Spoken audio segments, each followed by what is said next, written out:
Respectfully, Brittney Griner was in a Russian prison. You would think that somebody who is now free, back in America on home soil, would not have too much to complain about. Britney Griner just had a complete breakdown following Stephen A. Smith completely destroyed her for her decision to racial remarks directed at Caitlin Clark, the Russian prisoner, who survived, believed she could use race as an argument against the crowd noise. But Stephen A. brought up the topic of an unsettling fact that she apparently forgot how brutal the comeback was, that Griner lost her mind completely, which was more humiliating for Griner to receive criticized for her racial remarks or having Stephen A. remind her about the Brittney Griner's rescue from a Russian prison just underwent the most widespread humiliation of her entire career, and it's absolutely beautiful to watch after. Making comments that are completely subdued about racial undertones and crowd reactions during WNBA games, Stephen A. Smith decided to deliver a reality check that sent Griner completely into a tailspin. The subsequent meltdown was so remarkable enough to merit its own highlight reel. Yeah, she says right there, watch this. Every time we play her, there's this commotion, like this loud rumbling from the stands. Turns out it's people, thousands of them, just sitting there watching on purpose. It's very disruptive.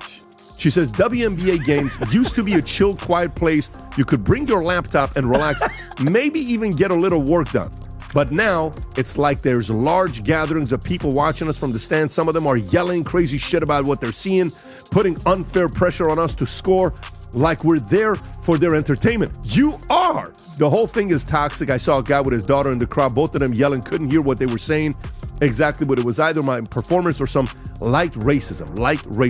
However, let's begin with what here actually happened, because the sequence of events is crucial to understanding why Griner's response was so out of control. During a recent interview, Griner complained about the increased number of people, Caitlin's fan engagement, and noise Clark brought her to the WNBA. Specifically mentioned seeing a father with her daughter cheering from the stands, and hypothesized that their enthusiasm was either pertaining to her performance or some light racism, or the term light racism is set things into motion.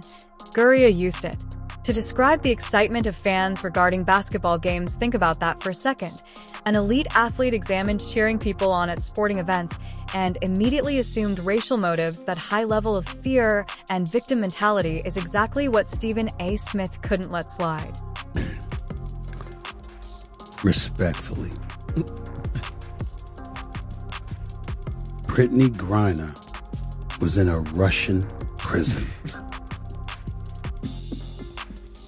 You would think that somebody who is now free, back in America on home soil, would not have too much to complain about. Especially something like this. Fans in every sport. She described the fans. Yeah. When Stephen A. discovered Griner's remarks were forthright, he emphasized to everyone that Griner literally freed from a prison in Russia recently by means of a prisoner exchange in which Victor was released against a dealer in arms known as Merchant of Death, found guilty of conspiracy against the U.S. to kill Americans. The government of a state traded a convicted terrorist in order to bring Griner and her home. Complaining about freedom is a response to crowd noise. When you clearly she's not remembering who they let out to get her back. The Merchant of Death. The Merchant of Death. An arms dealer that wanted to kill American citizens, according to the reports. That's who they let out. For her. The comparison Stephen A. made was absolutely devastating. Here's someone who has had actual restrictions on freedom from oppression, actual repercussions of her actions, and she's using that platform to complain about the enthusiasm of Americans during games of basketball. At the level of apathy and indifference were so blatant that even Griner's backers, she was unable to defend her position. But here's where Griner's response evolved, completely disoriented as opposed to acknowledging the valid point Stephen A. raised or in any way expressing gratitude to her situation. She doubled down on the victim. narrative and began to assault Stephan. Personally, she accused him of not understanding her experience, dismissed his analysis as ignorant, and basically suffered a public meltdown as a result of a dare to question her worldview. Prices, insane. Let me read you the ticket prices. After Caitlin Clark's been hurt for 2 weeks. All right, so let's go through this. Caitlin Clark absence is having an immediate impact beyond the court. According to data shared by Yahoo Sports via TickPick, prices for 2 specific Indiana Fever away games against the Chicago Sky and the Washington Mystics dropped. Gurrier's response is a wonderful example of irony. Although the prison rescue angle was undoubtedly the most brutal part of Stephen A's commentary, he also pointed out how Gurrier's complaints reveal a fundamental misunderstanding of what professional sports entertainment is supposed to be. Fans don't pay money to sit quietly and politely applaud. They pay to express their emotions. She complained about crowd noise interfering with her ability to play basketball, but she then created far more noise and distraction through her own comments and subsequent meltdown than any crowd could ever do. Encourage outstanding plays and set the mood. Gurrier's disconnection from the realities of professional sports is demonstrated by the fact that she found crowd enthusiasm disruptive. While players in other sports capitalize on crowd energy to improve their performances, Gurrier was viewing fan interaction as a hassle rather than a chance to demonstrate her skills on a larger platform. Gurrier's breakdown also demonstrated how unprepared some WNBA players were for public recognition. For 25 years, they lived in a cocoon with little to no criticism. There were little expectations and almost any accountability. When Caitlin Clark arrived, there was intense scrutiny, genuine performance pressure, and consequences, and it was obvious that some players weren't prepared for that change. The racial component of Gurrier's initial remarks was especially troubling because it presumed the worst from basketball fans who were just passionate about the sport. The idea that father-daughter pairs cheering at games must be practicing racism demonstrates a mindset that actively seeks out issues rather than seizing opportunities. Stephen A. did not let it to pass either. He emphasized the dangers of prominent figures carelessly making accusations of racism without providing any supporting information or context. This lessens the impact of addressing real racial issues and fosters division where none should be. The outburst that ensued was precisely the type of careless speech that Stephen A. has dedicated his career to combating. Gurrier's casual use of light racism to characterize crowd noise. As one might anticipate from someone who has never been held responsible for their words, Stephen A.'s criticism was spot on. Gurrier posted numerous defensive messages on social media, essentially confirming all of the criticisms leveled at her mindset and professional sports style rather than. In light of the legitimate concerns expressed, Gurrier attacked the messenger and played victim. What made her outburst even more embarrassing was that it occurred at a time when the WNBA is seeing historically high levels of popularity and income, largely as a result of Caitlin Clark's influence, rather than seizing the chance that comes with more attention.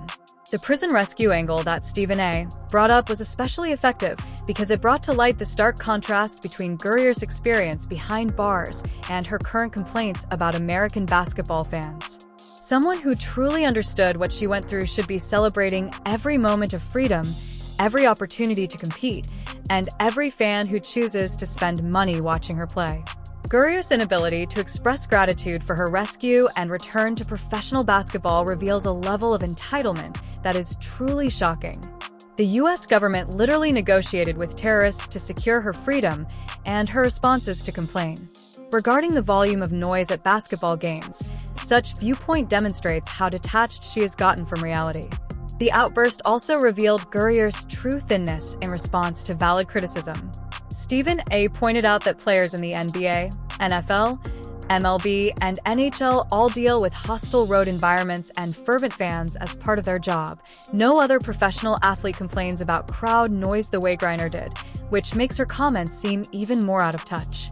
Stephen A. wasn't attacking her personally or making unfair accusations. Rather, he was pointing out objective facts about her situation and challenging her complaints with reasonable counterarguments. Instead of engaging with those points, Gurrier responded emotionally and defensively. The fact that Stephen A. wasn't the only one who criticized Griner made matters worse. Her statements and manner were questioned by other media figures, past players, and even some current WNBA players. The ensuing collapse revealed that she was ill-equipped to deal with the extensive criticism of her victim mentality and the racial issues that Griner's attempts to enter the conversation were especially troublesome because they diverted attention from appropriate conversations about the WNBA's expansion and success. Rather than praising the league's increasing income and fan involvement, she was searching for issues and complaints where none existed. Stephen A's response to Griner's meltdown was ideal because he didn't back down or apologize for raising legitimate concerns. Instead, he intensified his analysis and gave additional context for why her complaints were so tone-deaf. This type of constant communication made Griner face the flaws in her argument rather than retreating into victim narratives. The WNBA community as a whole responded to this entire situation by stating that the majority of players and coaches chose to remain silent rather than defend Guerrier's remarks, indicating that they understood how problematic her position was. Her peers also acknowledged that she had gone too far, as evidenced by their lack of support for her racial accusation. Additionally, Guerrier's outburst made clear the distinction between genuine criticism and made-up complaints. Guerrier was causing problems where none existed, whereas Stephen A was addressing actual concerns with her remarks and methodology. The timing of this entire issue was especially unfortunate for Guerrier because it took place at a time when the WNBA sorely needed positive publicity and mainstream recognition.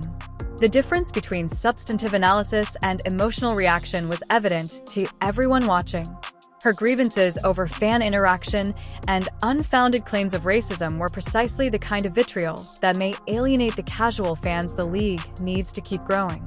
The larger topic of athlete accountability in the social media era was also covered in Stephen A's analysis. Guerrier's remarks weren't made in a private conversation.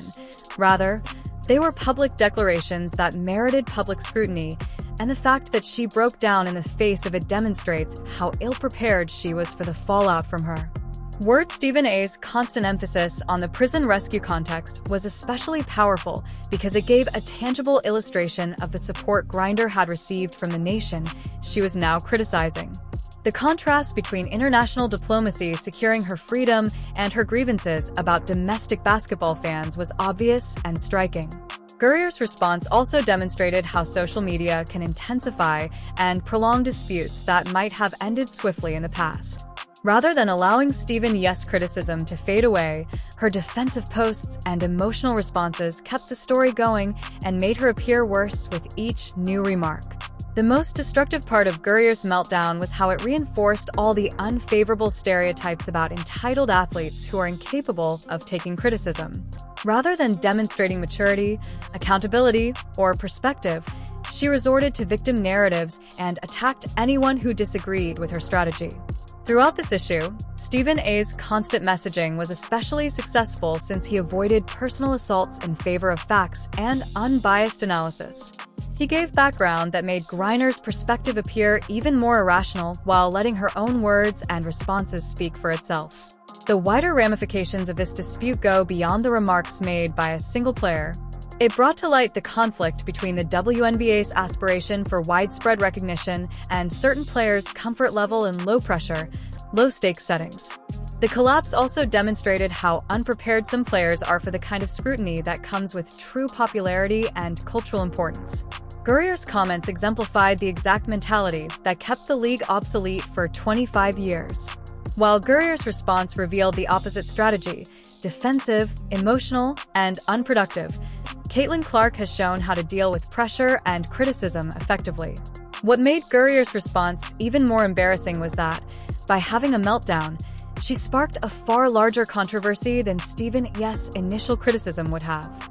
Had she just ignored the remarks or responded professionally, the story would have swiftly vanished, but instead her emotional outburst turned it into a multiple-day news cycle. The most satisfying part of this whole situation was watching someone finally hold Griner accountable for tone-deaf comments without backing down when she tried to play victim.